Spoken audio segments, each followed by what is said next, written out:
Let's go!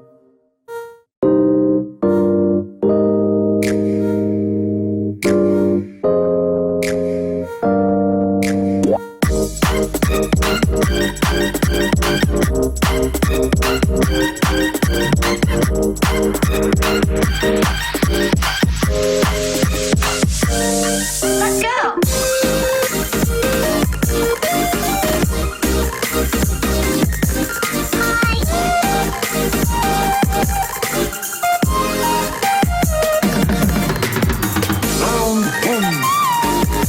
Eat it!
Hey guys, what's up? It's Trogy566 here, and welcome back to the Beginner's Guide. So we'll be playing from Chapter 7 today. Let me just find it. We'll be playing from Chapter 7 onwards, so let's get right into it.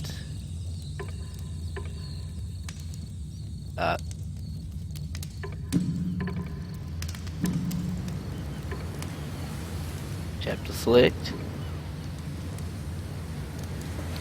Oh, there we go. March 2009.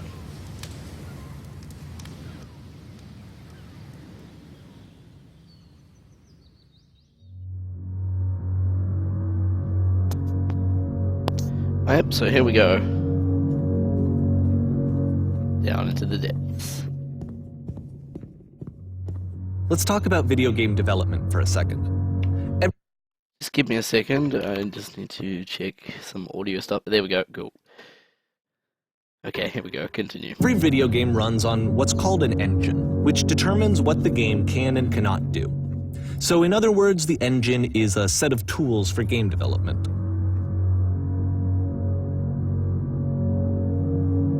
To make all of these games, Coda is using an engine called Source.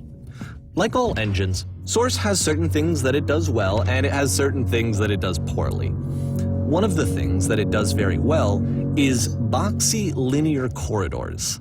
That's why so many of Coda's games are set in these large, flat, empty rooms, is just because he's working with what the engine does well. The tools available to the creator shape what kinds of creative work they're going to end up making. You might consider paying attention to the architecture in Coda's games to notice how they seem to stem from an engine that's very good at producing linear, boxy corridors.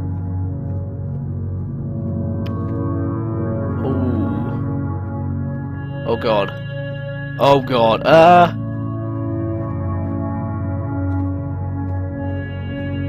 This is parkour. Yes. Yeah, parkour. Parkour. Ooh. Down. What the fuck is this game? And down we go. That would have hurt. Whee! This is drop down.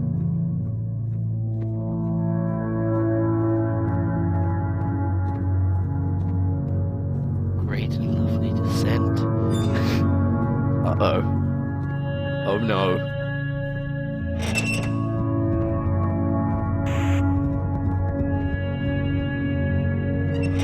Ah!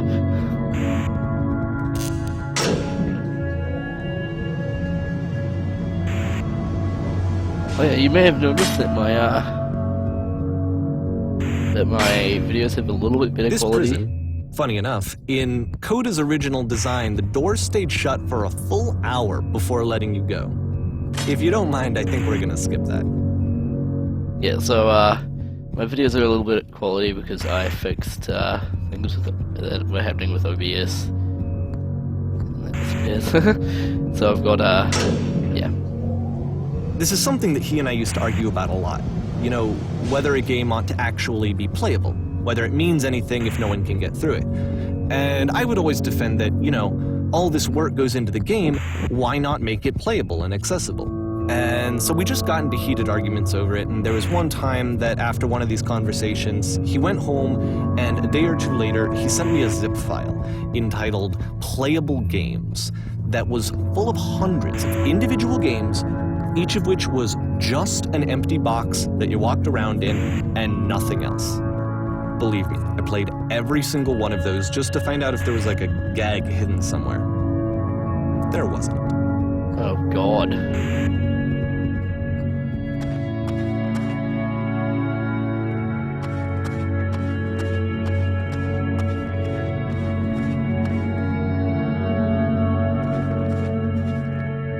It's the puzzle again, with the exact same solution as the last time. Oh great. There's still no clear indication of what makes this puzzle so special that Coda is going to return to it over and over. But I promise I'll share with you my interpretation very shortly. Beautiful pixely sky. Although it's probably it still looks pretty bad for you. I still need to up my my video level. You there? Did you come from up above? Here, What was Coda up begins there? using a kind of dialogue system that he fashioned out of the engine's chat capabilities. Use the 1, 2, 3 buttons on your keyboard to respond.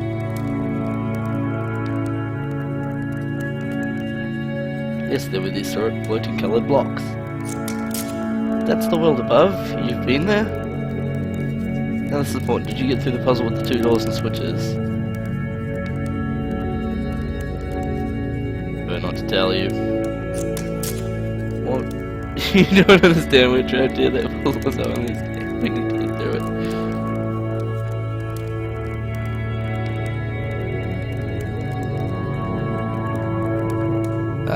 That one.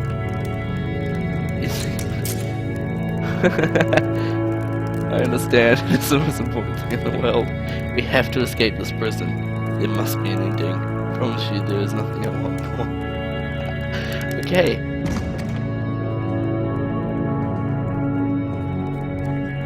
Oh, there we go. And back to the same place again. Different stage.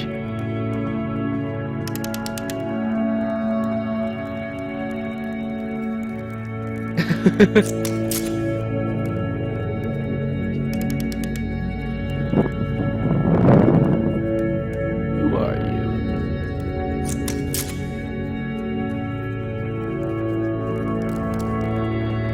Shut the fuck up, you stupid. Oh, okay. Let's just go through here.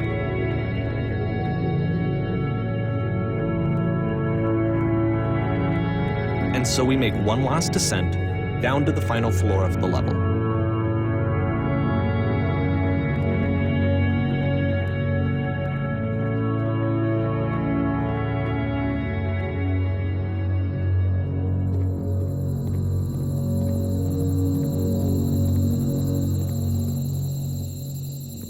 It's a lamppost. Okay, I can't tell you quite why, but for some reason, Coda fixates on this lamppost. It's going to appear at the end of every single one of his games from here on out. I'll tell you what I think. I think that up to this point, he's been making really strange and abstract games with no clear purpose, and maybe you can only float around in that headspace for so long. Because now he wants something to hold on to. He wants a reference point.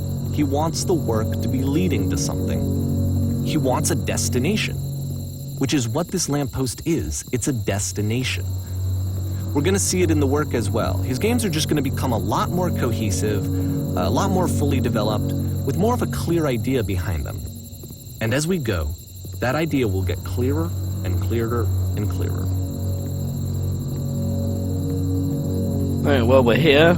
Why don't I tell you that if you want me to play a certain game, please tell me in the comments, because I have no games to play, and I'd like to know a really good one like this.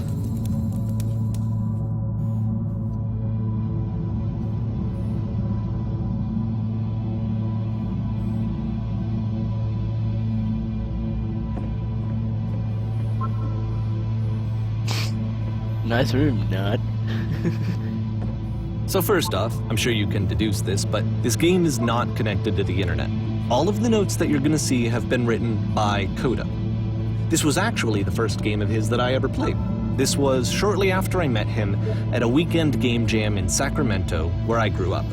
I saw him working on this very level, and it was just so different from anything that anyone else was doing. So right away I was like, I have to be friends with this person. In retrospect, I think I was probably a bit too pushy, trying to get his attention. I was over-enthusiastic. But he was very gracious about it and very patient with me. And I cooled off eventually.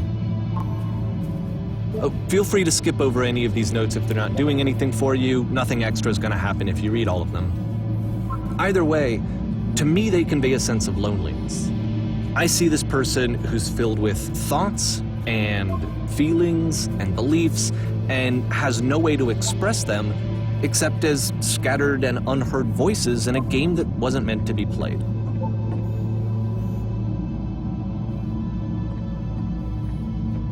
But it's ironic, isn't it, that in playing this game and seeing how alone Coda often felt, that we get to know him better and actually kind of connect with him. And I have to be honest with you, this idea is really seductive to me. That I could just play someone's game and see the voices in their head and get to know them better and have to do less of the messy in-person socializing. I could just get to know you through your work. I think this is why I always liked Coda's games so much, is because it felt like they let me have that connection. I felt as though he was inviting me personally into his world. And then I feel less lonely too. Oh my gosh, need the third door.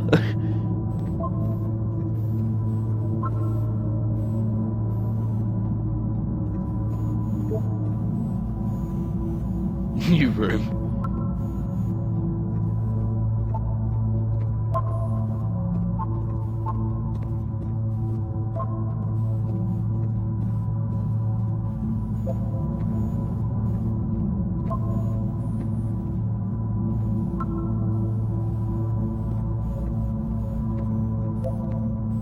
I need someone to talk to.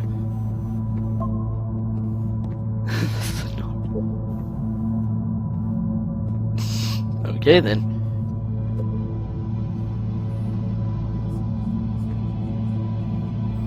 What's this one?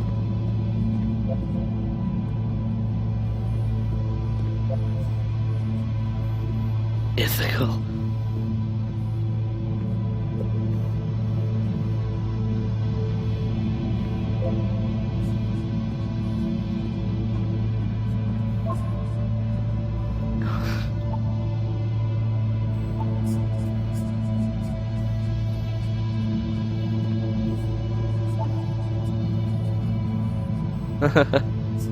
Okay, let's continue. I don't want to spend all day reading all these notes.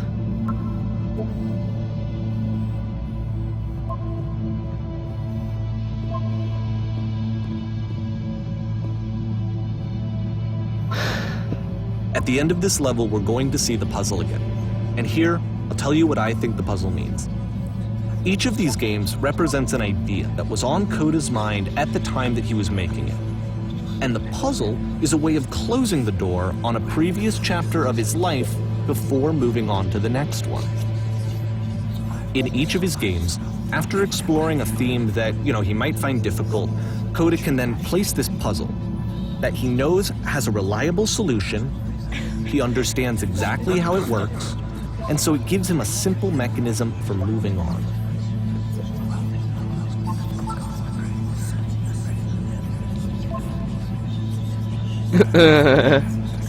Someone doesn't know how to solve And because this. there's this dark area between the doors, a space between spaces, before you move on, you get to pause.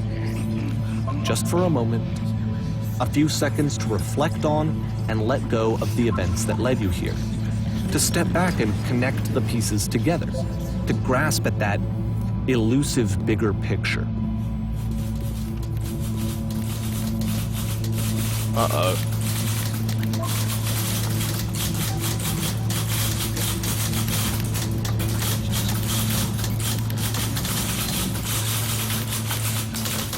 They're not moving though.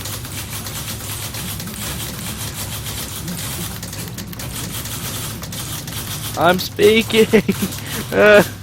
Oh my god! Shut up! Oh my god, shut up! Please. Thank god. Okay, this one is tough. It's gonna kinda just spin its own wheels for a few minutes. Hang with it. So, I have no idea what's happening. Okay. What's going on here? We're in the modern house.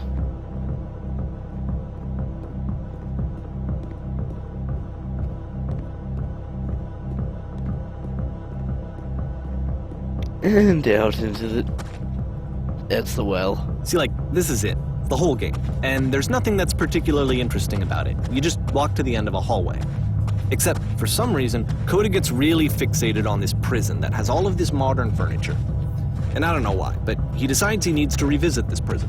He's gonna start over, use the same assets, turn it into something else. Okay, cool. Here's version 2. Version 2.0.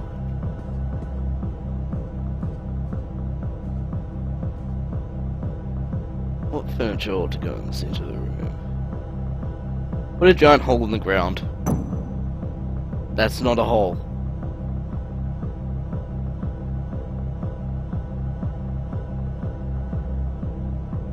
I'd really like a washing machine.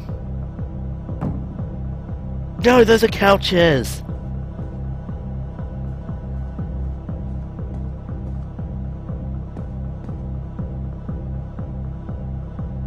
Number 2. Aww.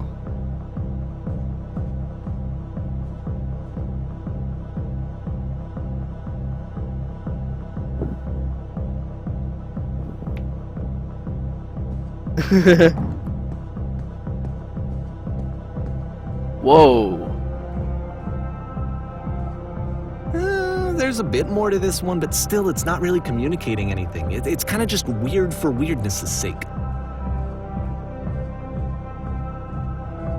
I think this is a mate. So, okay, he throws it out and starts over.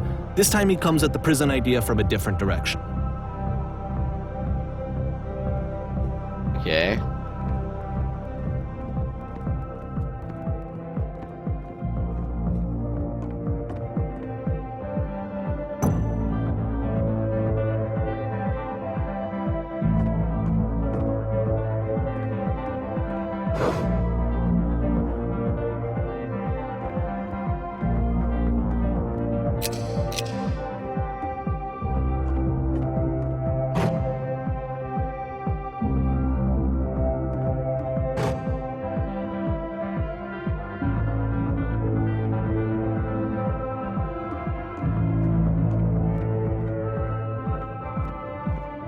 Okay. That happened.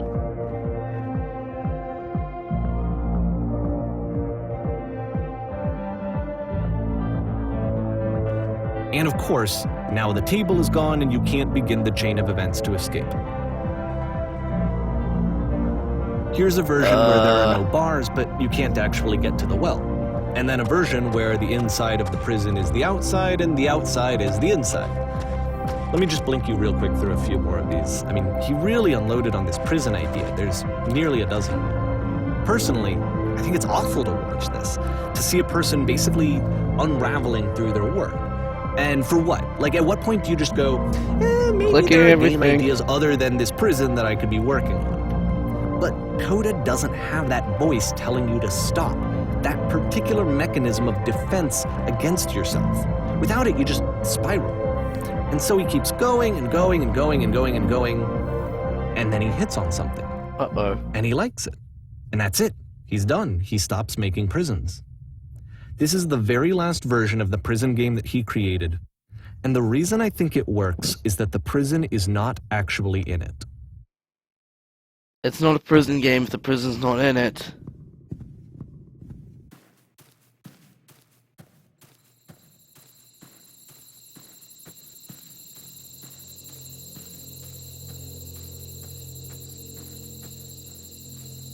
Okay then. Nice and quiet. Very peaceful.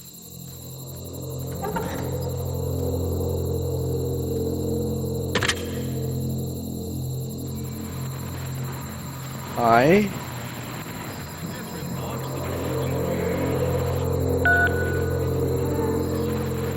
Uh-oh. Appear to be mind melted. It's a conversation.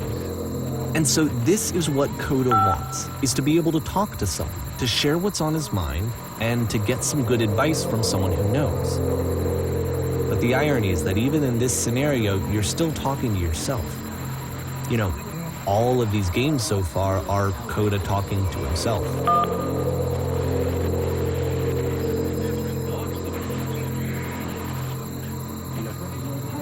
Uh-oh.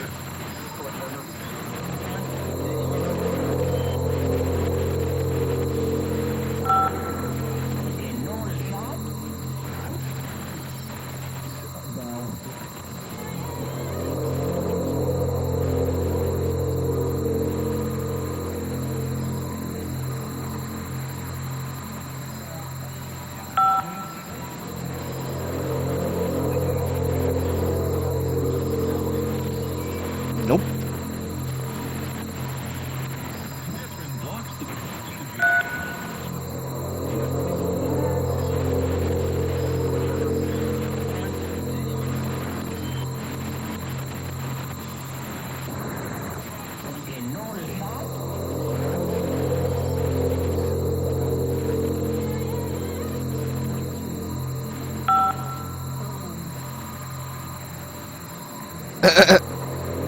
Yeah.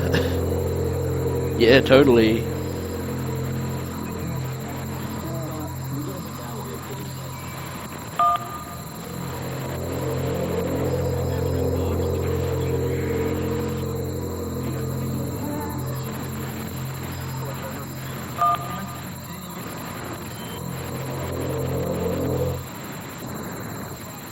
I can Okay, see then. why he considers this a fitting conclusion to the prison games. After all of the obsession and frustration, just to be told by someone you can trust that things are going to be okay. Wouldn't that be nice?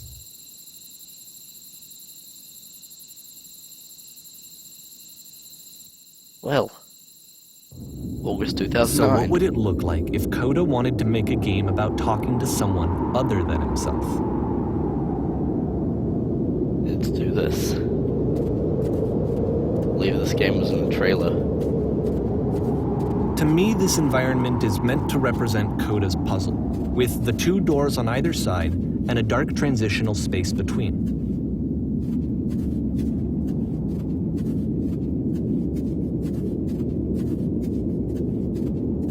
And no, I'll actually go into the building.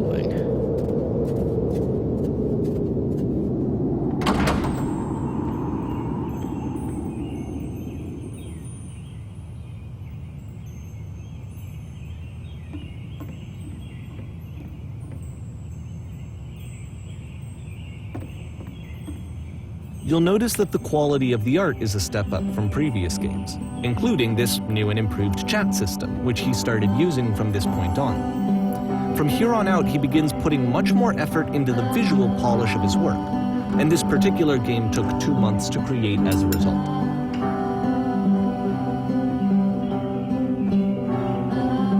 Okay, going to bed.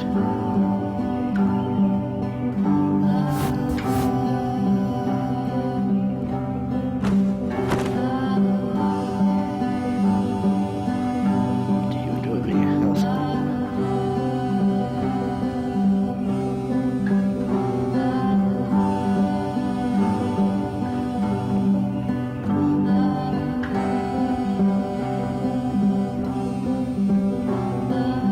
I was just fucking there.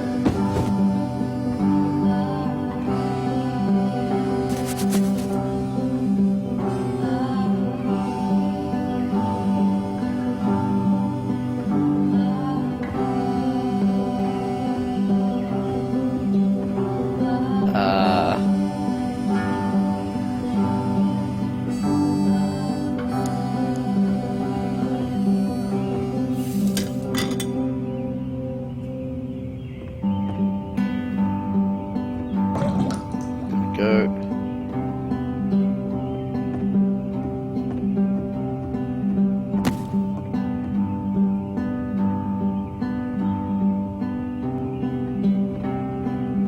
What? After the intense set of prison games, this house cleaning level almost feels like cleansing. It's the moment after a particularly difficult or traumatic experience where you just need to let it sit and digest inside of you, and eventually cohere into something meaningful.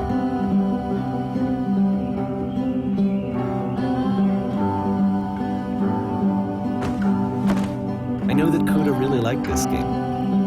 Of all of his work, actually, this was the only one that he called me up to ask me to come over and look at it.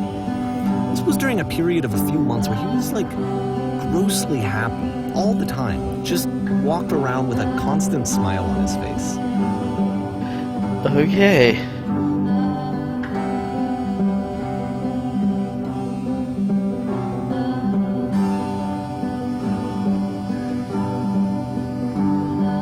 There's a bit of truth in it. Anyway, so housekeeping. Books. Okay, books.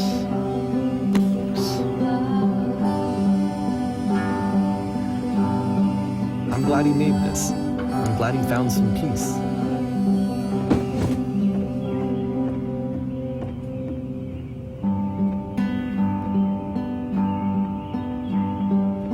But, of course, it can't last. The music stops, your companion is gone, it's time to leave. The door at the top of the hill is now open as well.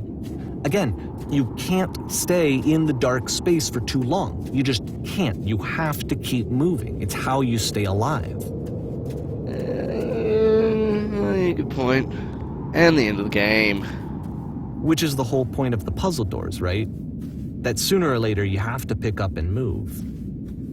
I really thought that was the point of it. September 2009. this one gets a bit goofy.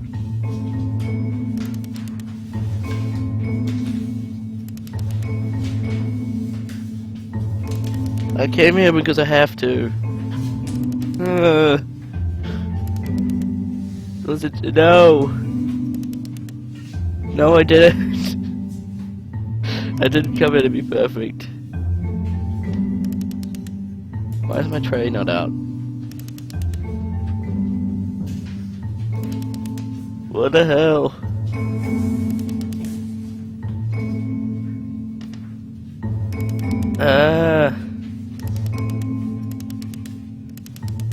Screw you, teacher. What?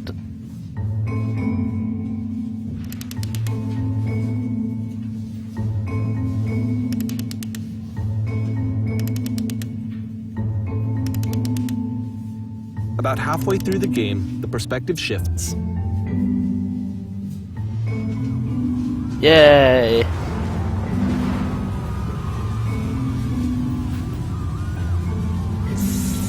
And you play as the teacher. And suddenly, you discover that your teacher is just as bigoted and afraid as you are.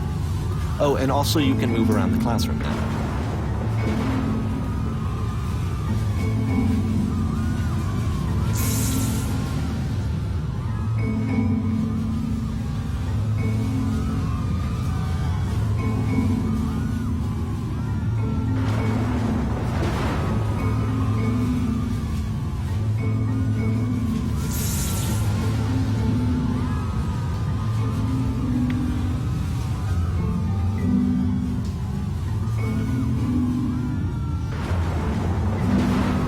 I felt pretty hard for this one. I feel like it's one of the most relatable experiences that you can have. To assume that some other person is perfect and totally fulfilled in every way, and completely miss all of the little flaws that make them painfully human. This is the light post I up think there. about this game a lot these days.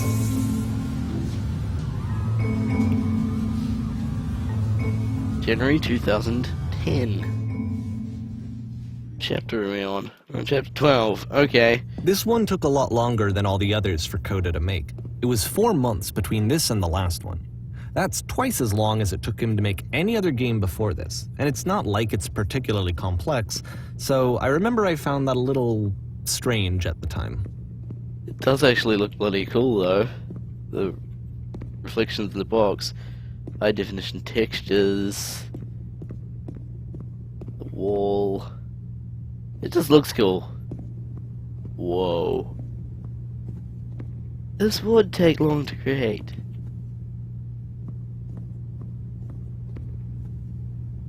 I'm scared, but I'll have to go. Whoa.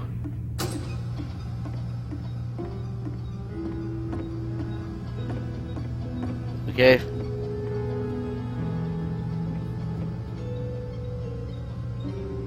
Where are you, though? Oh.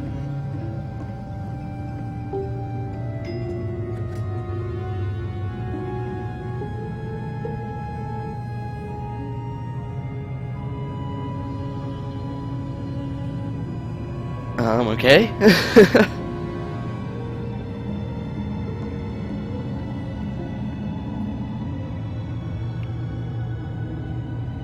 Hello?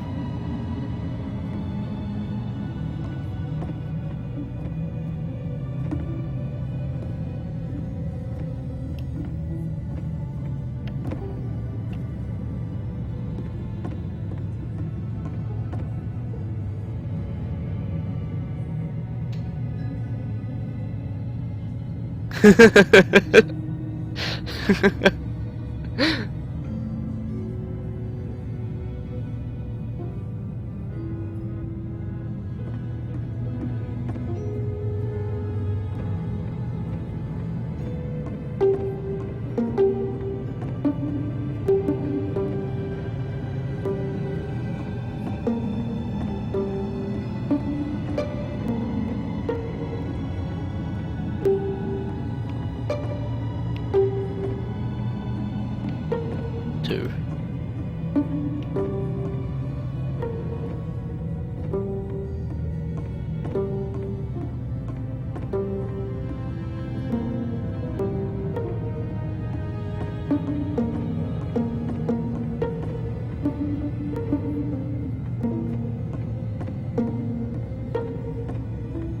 Uh-oh. Know what happens there? There's a freaking lamppost again. I don't want to go this way. Oh, fine, I'll go this way.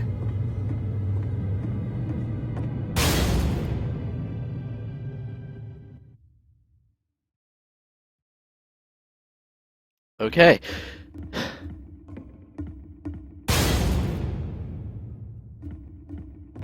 The game ends with this eerie premonition of what's going to happen next in Coda's life. The solution to social anxiety, to fears of having to perform and having to chase success, the answer for Coda is to withdraw, to hide himself away. Which is what leads to scenarios like the stairs that slowed you down several games ago, where it just becomes harder and harder to access Coda's inner landscape because he keeps retreating. He just keeps backing away from possible connections to anyone other than himself. And to be honest, I didn't consider it very healthy when I first played this game. You know, it looked to me like he was trying to justify the idea of just disconnecting yourself from the world. And that wasn't what I wanted for him or for his games. Because I feel like a lot of his games are inviting me to connect with this person, to bring him closer. Holy crap. But what can you do? After this, Coda went off and took another 5 months to make a new game. Okay. We're at chapter 13. So, I hope you all enjoyed this, this part of the beginner's guide. Leave a like and subscribe for more. It would help if you leave a comment telling me which game I should play next, because the way I do my schedule is the Stanley Parable, the beginner's guide, and then a random game. So please tell me in the comments of this pretty fast, because just keep in mind it has to be a short-ish game so that I can play it in one video. So I hope you have all enjoyed, and I will see you all later. Goodbye. Subscribe. See you in the next videos.